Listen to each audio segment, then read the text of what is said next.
Welcome to Real Deal. I'm Terra. And I'm Jazelle. And this is the Burn Book episode. This week we're going to be talking about Mean Girls. We are fresh out of the theater from watching the 2024 remake of the 2004 cult classic Mean Girls. I'll give you guys a little bit of the letterbox description, although I feel like you're probably pretty familiar. New student Katie Heron is welcomed into the top of the social food chain by the elite group of popular girls called the Plastics, ruled by the conniving Queen Bee Regina George and her minions Gretchen and Karen. However, when Katie makes the major misstep of falling for Regina's ex-boyfriend Aaron Samuels, she finds herself prey in Regina's crosshairs. It goes a little longer than that, but I feel like that's a pretty good, concise description. I agree. Yeah. Where to start? Maybe with what I liked about the movie, because it's not a really long list, I have to say. I love Renee Rapp, and I think her portrayal of Regina George was excellent. I think it's worth noting that in the Broadway version, she played Regina George when it first went to the stage. And I think she does such an excellent job. She's such a talent. You see Tina Fey reprising her role, as well as Tim Meadows from the original movie. And they were funny. The jokes were pretty much the same between the two of them. It's a few chuckles here and there. Wow. I think that that's really everything that I liked. That's it. Yeah, let's set the scene for the audience on like what the theater presence was like. So, we went right we had a 4 p.m. showtime. Yeah. And I missed the first 15-20 minutes of the movie. Thanks, traffic. But yeah, so I missed the first couple opening numbers. I did notice when I went down, it was pretty much a full house. Okay. And I did appreciate the Mean Girls merchandising that they had. I did fall prey to the popcorn bucket. It was very cute. In the shape of the burn book. And then they had a tumbler and another popcorn vessel, I think. Mm-hmm. But that was really cute. It seemed like the audience really had no laughs. There was the girl sitting next to me that was laughing, and there were people or, yeah. Ooh. It was fairly dry. I think also maybe you can attribute some of that to the fact that not a lot is different from the original film. I agree. So you do know what's coming and you kind of have an expectation. But I do think it's possible to recreate a movie and still make it humorous. Totally. And I really feel like this was lacking. Yeah, I would say that there wasn't a lot of audience laughs. And yeah, the first 20 minutes that you missed too, it starts off on a funny note and there's 2 musical numbers, I think. And it was pretty dry in there. Mm-hmm. Not a lot of reaction to that. Yeah, I know I saw a bunch of TikToks and on Twitter when the musical numbers start, the crowd goes, "Oh, did you see that?" Oh my god, we watched that TikTok literally earlier in the day. Yeah, and I was I felt that same sentiment, and I love musicals actually. No, me too. Yeah, me too. So I was a little disappointed. I guess diving into what I enjoyed about the movie, I thought that it had cool sets, it felt like a familiar environment, but it also was totally a new sort of updated world. But I think that's also where it fell flat, which we'll get into. Yeah. I did enjoy the reprisal of a couple of the roles, as well as the couple of cameos that are in there as well. Yeah. I thought that made the movie enjoyable. But that also, again, was kind of the unfortunate part. I do want to say also, Renee Rapp really did carry the movie for me, along with Jaquel Spivey. Yes. Yeah, as Damien. And then Avantika. Yeah. She was really good. Sold it as Karen. I really enjoyed her too. She was really funny. Worth mentioning that Jaquel, along with Renee, having a musical background, I believe he has a Tony Award, which I think is very telling. If you watch the movie, you can tell. Yeah. But yeah, I think that there was a lot of unnecessary features and just moments. It felt like they were really trying to market this to Gen Z. And I think a big difference between this and the original movie is that the original Mean Girls is timeless. Yeah. It doesn't feel dated. You watch it and it doesn't feel like it was made in 2004. I looked that up right before we started this episode, and I was shocked that it came out in 2004 because it doesn't feel like it. No, and I feel like we watched it like so late into like or like into our teens, you know, and we weren't that old when it came out. That's a cult classic, and Mean Girls is a relatable story. You've got mean girls, you've got wanting to fit in, being like the new kid. I think anybody can relate to that. So I think to take it and make it something that, I mean, I was watching this new version and I was like, I don't even feel like I can understand where they're kind of going with some of this. Yeah, it definitely felt like I know a lot of it it's like of course it's pandering, it's trying to get a certain audience, but this felt like pandering in a way that's like annoying. And as far as like the Letterboxd score for the general audience, it looks like it has a 3.3. And I mean that's a pretty decent score considering, you know. And I mean personally I didn't have I had low expectations for it, you know. Me too. And I mean, they met my low expectations, so it's literally fine, I guess. And it's harder to go in blind to something like this when, again, it's like you are pretty familiar with the story. You know, it's something that's kind of being regurgitated. I think that they had pretty heavy marketing too, so it's not like you could really avoid anything going on. And I know we mentioned seeing that TikTok prior to watching it, so I feel like versus a normal movie where I go in kind of with decent expectations, they, like you said, they were low. I wasn't expecting much from this. I don't know if we need to give a spoiler warning for this movie. I feel like if you haven't seen the movie and you don't know what's happening, then here's your spoiler warning. You know, I feel like at this point, you know what happens in Mean Girls. So that's just that. No crazy plot twists or anything, really. No. I mean, you just have Katie assimilating with the plastics and basically figuring out that, you know, she's trying to fit in with them, and then she becomes one of them and gets, you know, too caught up in wanting Aaron's attention. You know, it's a tale as old as time. We're all familiar with that. I have to say, though, that I wasn't really bought into Angure's portrayal of Katie. I didn't either. I don't know. It fell flat for me. I don't know if maybe you just can't top Lindsay Lohan. I feel like you really just can't. But I also just wasn't really buying it. I thought it was interesting when she kind of turns around at the table and you can tell that is, okay, she's a plastic now. Like the change has been made. But I don't know. I just wasn't really too attached to it. I think if we're talking about like things that stuck out to us too, like I would say how underwhelmed I was with the performances really did stick out to me. I was just like, wow, this is really just like, it's all right. I think Angourie Rice's performance also fell flat for me. The best thing about Lindsay Lohan's performance as Katie Haring was that it felt like she was conflicted the whole way through the film, where at the point where Angourie turns into one of the plastics, like it felt like, oh, like she's just one of them, and it felt like I didn't empathize with her at all during the movie. I honestly feel like I empathized more with Regina. I did. The whole spoiler, the whole like ending where she's like on medication and she's nice. I was like, whatever. Odd twist, I think, because it really does make you empathize with her. And I don't know. I think it was funny. Again, I think Renee really sold the shit out of Regina George. And I mean, they used the excuse of like her being on medication, which whatever. But I was just like, the little bathroom scene, I was just like, it's fine, it's whatever. I don't remember if that's in the original. I don't think it is.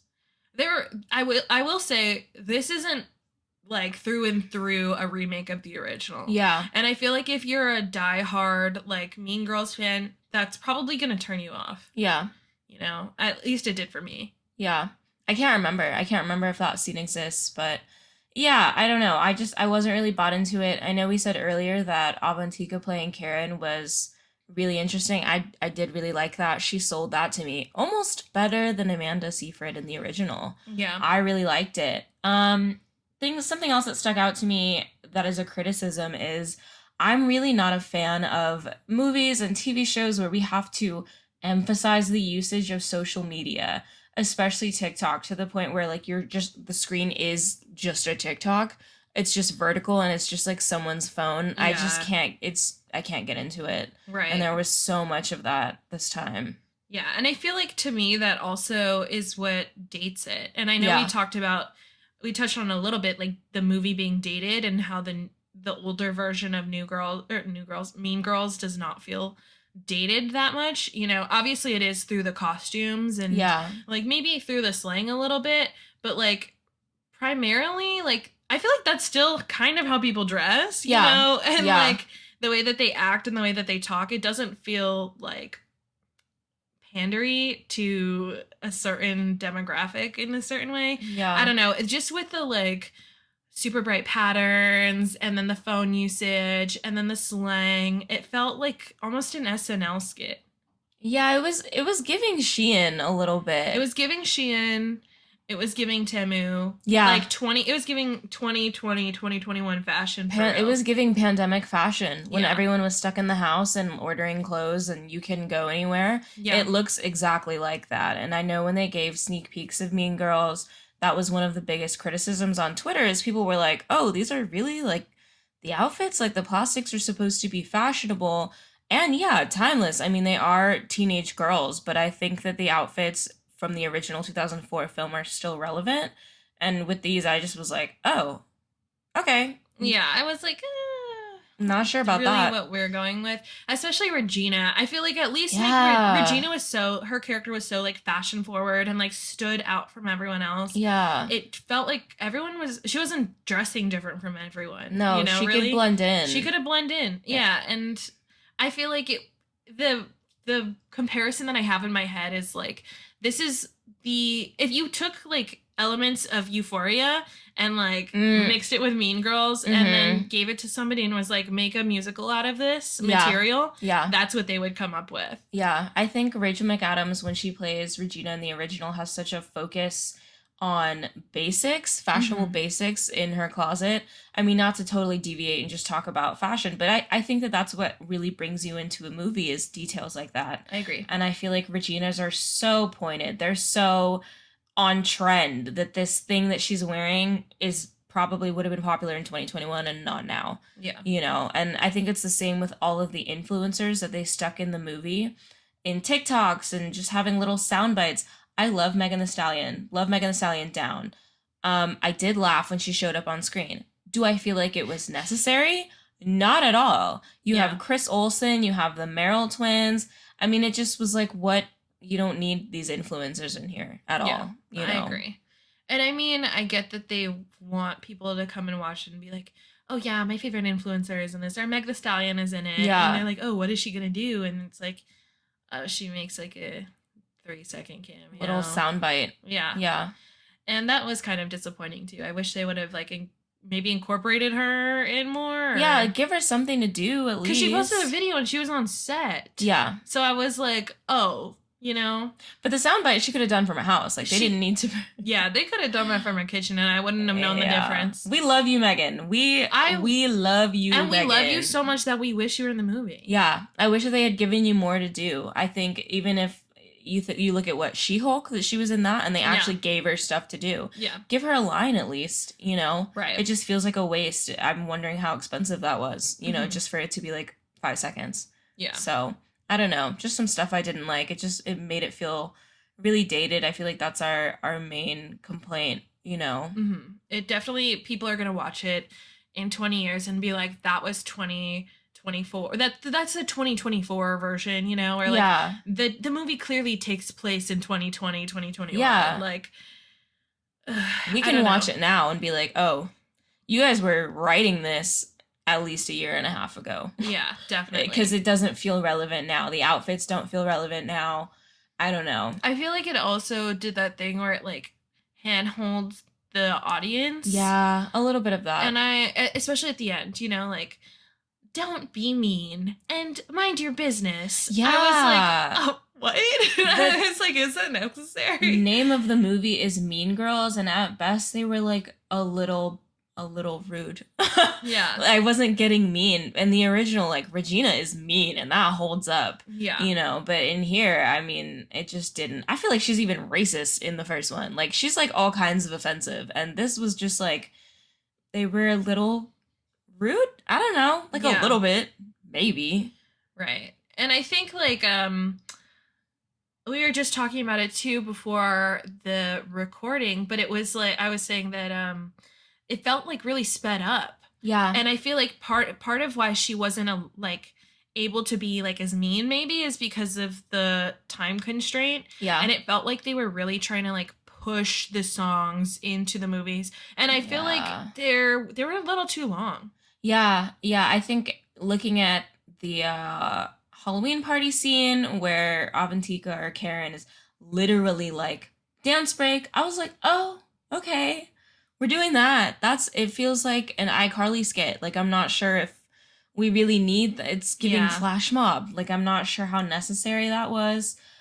Even your introduction to Renee as Regina is her telling off a man for making an unwanted sexual advance, which I was like, okay, justifiable behavior. Like, she's not registering as like mean or a bitch to me. Like, I feel like that was a pretty warranted response to that interaction.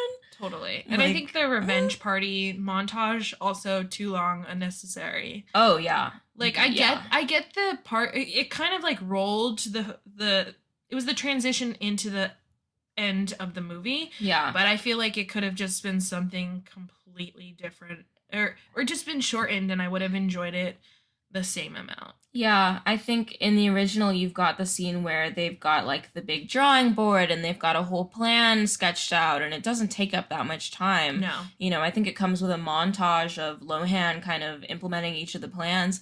But the music number just, I was like, okay, we've deviated to like a Katy Perry, like California Girls music video. And I'm not sure. Yeah. Not sure I'm following that. Totally. I think as far as the song structures and composers were like it was fine, but as far as like the lyricism of it, I was just like some of this shit is stupid. Yeah. The Halloween one, I was like, all right. Sexy cancer.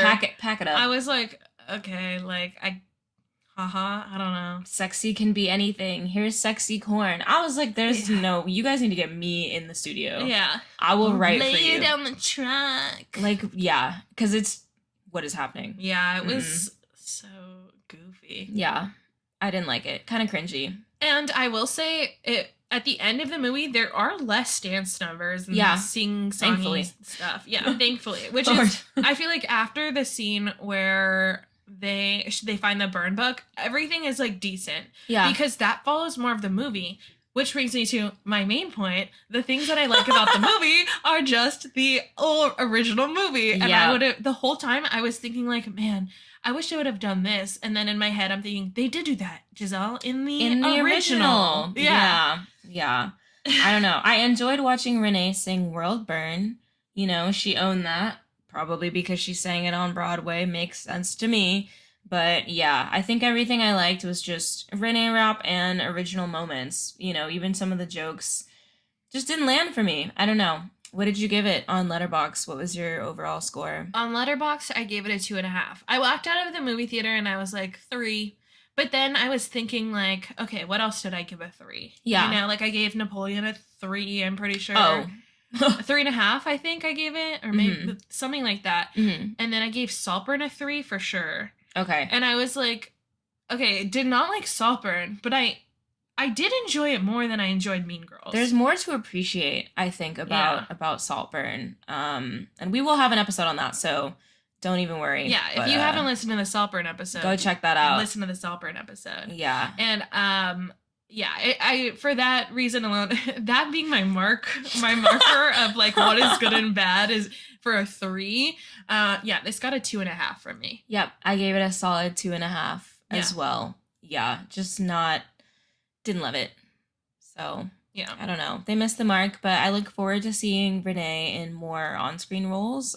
Same with Avantika. It'll be nice to see what they do next. Yeah, I 100% agree. I would say this movie is, entertaining at best and annoying and pandering at its lowest. I think that if you were planning on watching this movie and you have only $19 in your bank account, you can wait for it to hit streaming. Yeah. And I doubt that it will take that long. So just don't go see it in theaters. It's okay. Yeah, and I wouldn't watch it alone at home either. Watch it with some friends where you can all talk about it. Yeah, at the same time. If there's like nothing else to watch, maybe. Definitely for me, a hate watch. Yeah. That's the only time I ever see myself rewatching this. Yeah, I don't think I will ever be rewatching that. I definitely will not spend my AMC little stub A-list thing usage on this. There's a Mean Girls too. There's a second one. Yeah. And I watched that sequel. And I would probably watch that again before I watch this, just because I don't have to listen to singing. So yeah, not on my list of rewatches. Yeah.